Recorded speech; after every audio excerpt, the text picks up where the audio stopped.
बलौदाबाजार जिले के भाटापारा ग्रामीण थाना क्षेत्र अंतर्गत ग्राम बकुलाही स्थित एक इस्पात संयंत्र में गुरुवार को क्लिनिकल फर्नेस संचालन के दौरान भीषण विस्फोट हो गया। हादसे में 6 मजदूरों की मौके पर ही मौत हो गई, जबकि 5 अन्य गंभीर रूप से घायल हो गए। विस्फोट इतना जबरदस्त था कि संयंत्र परिसर में अफरा तफरी मच गई और कामकाज ठप हो गया। प्रारंभिक जानकारी के अनुसार फर्नेस में दबाव बढ़ने या गैस लीक के कारण विस्फोट की आशंका जताई जा रही है। हालांकि वास्तविक कारणों की जांच जारी है।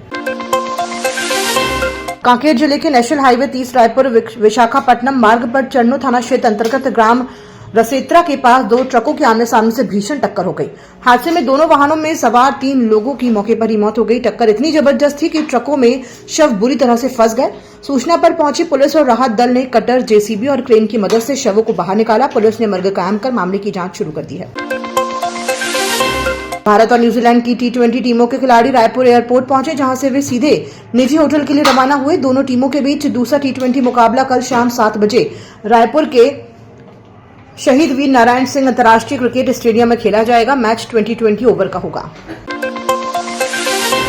कांकेर जिले के पंखानजोर थाना क्षेत्र में एक 16 वर्षीय नाबालिग लड़की के साथ दुष्कर्म का जघन्य मामला सामने आया है। आरोपी की पहचान 57 वर्षीय बुजुर्ग के रूप में हुई है, जिसने खेत में काम कर रही लड़की को मौका पाकर दुष्कर्म जैसी घटना को अंजाम दिया। शिकायत मिलते ही पुलिस ने मामला गंभीरता से लिया और आरोपी की तलाश शुरू कर दी है।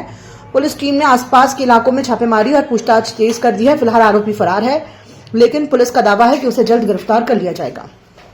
एक नाबालिग बच्ची है, उसके साथ खेत में काम करती, तो उसके बगल वाले खेत में ही दूसरा एक व्यक्ति जो था 57 साल का व्यक्ति, विकास नाम का व्यक्ति, वो अकेले पकड़ के नाबालिग बच्चे के साथ दुष्कर्म किया। नाबालिग बच्ची के द्वारा बाद में एक दिन बाद अपनी बहन को बताने पर, फिर उसकी बहन अपने माता पिता को बताने पर थाना आकर के आज दिनांक को पंखानजोर थाने में रिपोर्ट दर्ज किए हैं। रिपोर्ट दर्ज की जैसी तुरंत हुआ, तुरंत आरोपी को तलाश करने के लिए टीम लगी हुई है और तुरंत इस पर कार्रवाई की जा रही है। कांग्रेस में मंडल अध्यक्षों की नियुक्ति को लेकर उप मुख्यमंत्री विजय शर्मा ने तंज कसते हुए कहा कि भाजपा को देखकर सीखने में कोई बुराई नहीं है।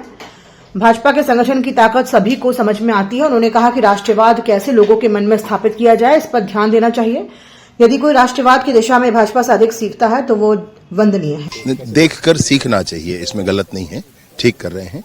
देखकर सीखना चाहिए। भाजपा के संगठन की ताकत समझ में आती है सबको, तो अगर वैसा कर रहे हैं समझ। लेकिन मसला ये है कि ऐसा कर देने से नहीं होता है, अंदर भाव बदलना पड़ता है, और भाव बदलने के लिए और दूसरी प्रक्रियाएं हैं, उसको भी समझना चाहिए, उस पर भी काम करना चाहिए। राष्ट्रवाद कैसे नौजवानों के मन में आए, कार्यकर्ताओं के मन में आए, ये ध्यान करके करना चाहिए। क्या भाव बदलेगा? मैं वही आपसे कह रहा हूं कि भौतिकता बदल देने से भाव नहीं बदलता। भाव बदलने के लिए और प्रक्रियाएं हैं, उसको भी समझ करके आगे बढ़ना चाहिए। ज्यादा तो नहीं सीख लेंगे आप लोगों से? अगर राष्ट्रवाद की दिशा में हमसे ज्यादा सीखते हैं तो वंदनीय है, स्वागतनीय है।